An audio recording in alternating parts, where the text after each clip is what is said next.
कहिए। मुझे तुमसे कुछ बात करनी थी। जी? तुम्हारे अम्मी अब्बू के बारे में। आपको उनके बारे में कुछ पता चला? मुझे बड़ी मस्जिद के पास एक बुजुर्ग मिले थे।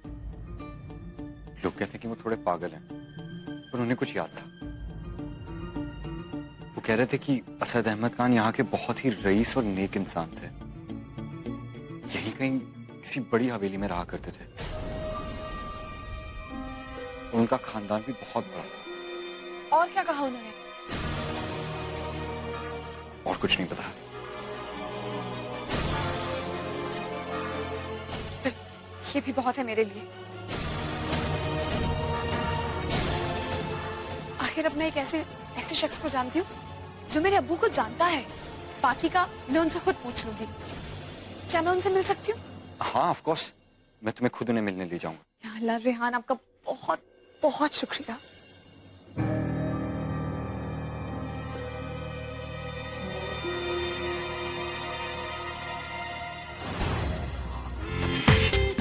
पूरा एपिसोड देखिए ZEE5 पर।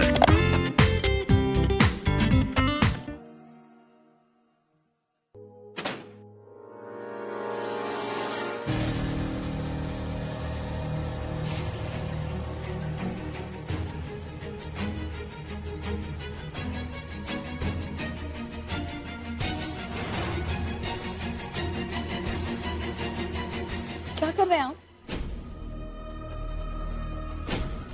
जाने दीजिए मुझे।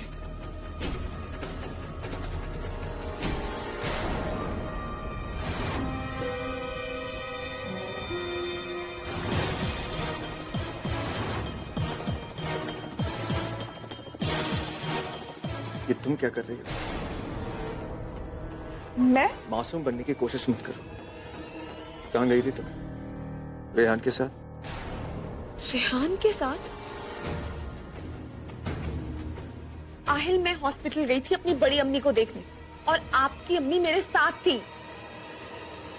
तुम्हें क्या लगता है मुझे कुछ नहीं पता? मुझे सब पता। तुम कहाँ से आती हो, किसके साथ कहाँ जाती हो? मेरी बात पे क्यों यकीन करेंगे आप? चलिए, अच्छा यही होगा, जाकर अपनी अम्मी से पूछ लीजिए कि मैं कहाँ थी। मेरा हाथ छोड़िए आहिल। क्यों? जब रेहान तुम्हारा हाथ पकड़ता है उसे तो नहीं कहते हो छोड़ने के लिए?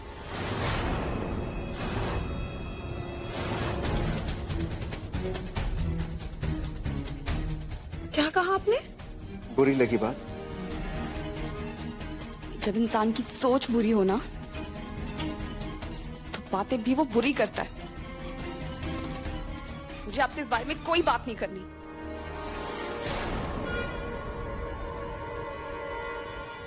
लेकिन मुझे तुमसे बात करनी है। क्या बात करनी है आपको?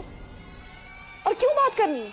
आपको क्या फर्क पड़ता है आहिल कि मैं कहाँ जा रही हूँ, क्यों जा रही हूँ, कब जा रही हूँ, किसके साथ जा रही हूँ? मैं हुई कौन आपकी?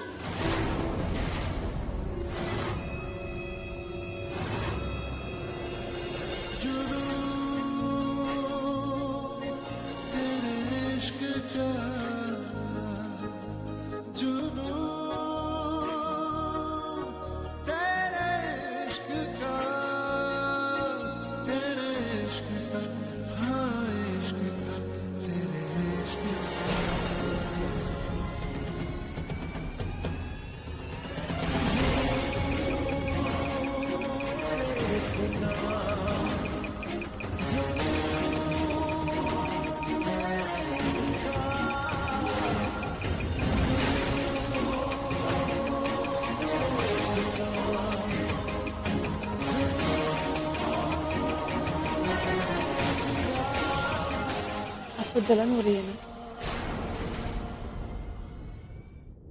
वो मुझे जब किस बात को लेकर? मेरी और रेहान की दोस्ती को लेकर। क्या? रेहान से जलते हैं आप।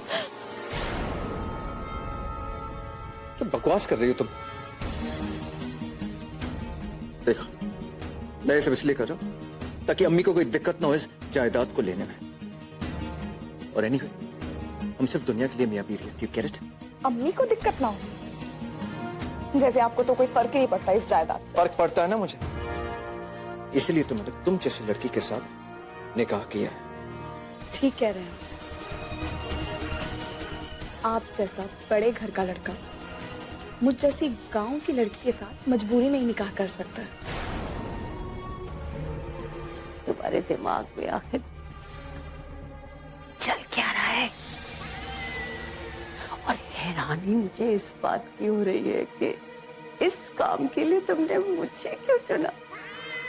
क्योंकि रसिया भी, हमें आपके अलावा और किसी पर यकीन नहीं है ना।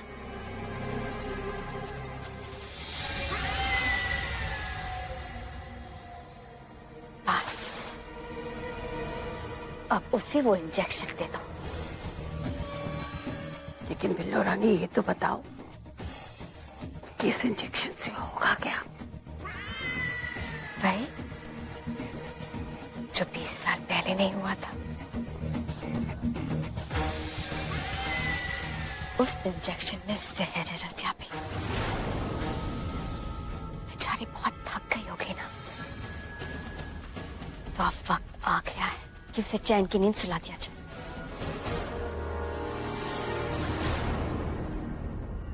ठीक है, कमरे का नंबर बताओ। कमरे का नंबर? अब कमरे का नंबर तो हमें नहीं पता। आप कॉरिडोर से सीधा जाइए और बाईं तरफ जो कमरा होगा वही है।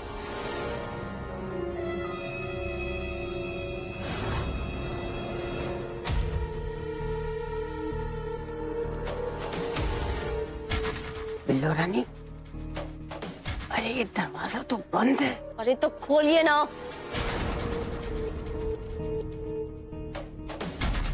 और देखिए, ख्याल रहे कि आपको कोई देखे नहीं। और याद रखिए, हमने जो आपसे कहा है वही करिएगा, समझे?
कौन है?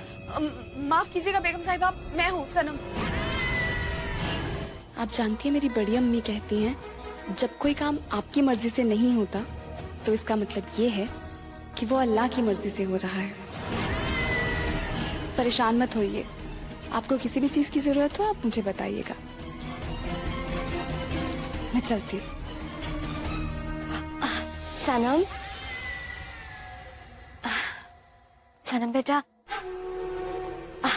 बड़ी अम्मी से याद आया, अब तुम्हारी बड़ी अम्मी कैसी है? हम सोच रहे थे कि क्यों ना उनसे चलकर हॉस्पिटल में मिलाते हैं। तुम चलोगी हमारे साथ? या अल्लाह बेगम साहिबा, माफ कीजिए, मैं आपको बताना भूल गई। बड़ी अम्मी को हॉस्पिटल से डिस्चार्ज कर दिया गया है। अच्छा, देखो ये तो तुमने बड़ी अच्छी खबर सुनाई। अच्छा, वो तो अब कोमा से बाहर आ गई होंगी। भाई, बस अफसोस इस बात का है कि अभी तक उन्हें होश नहीं आया है, लेकिन डॉक्टर्स ने कहा है कि जल्दी आ जाएगा। उन्होंने कहा था कि हम उन्हें हॉस्पिटल से लेके जा सकते हैं। हाँ, तो ऐसा करते हैं सनम बेटा कि उन्हें इसी घर में ले आते हैं। वो यहाँ पर रहेंगी तो कितना अच्छा रहेगा, उनकी देखभाल भी हो जाएगी। शुक्रिया बेगम साहिबा, लेकिन हया उन्हें अपने साथ ले गई है। राहत है ना, उन्होंने नया घर लिया है तो वहाँ उन्हें वो अच्छे से रख पाएंगे, इसीलिए। पूरा एपिसोड देखिए ZEE5 पर।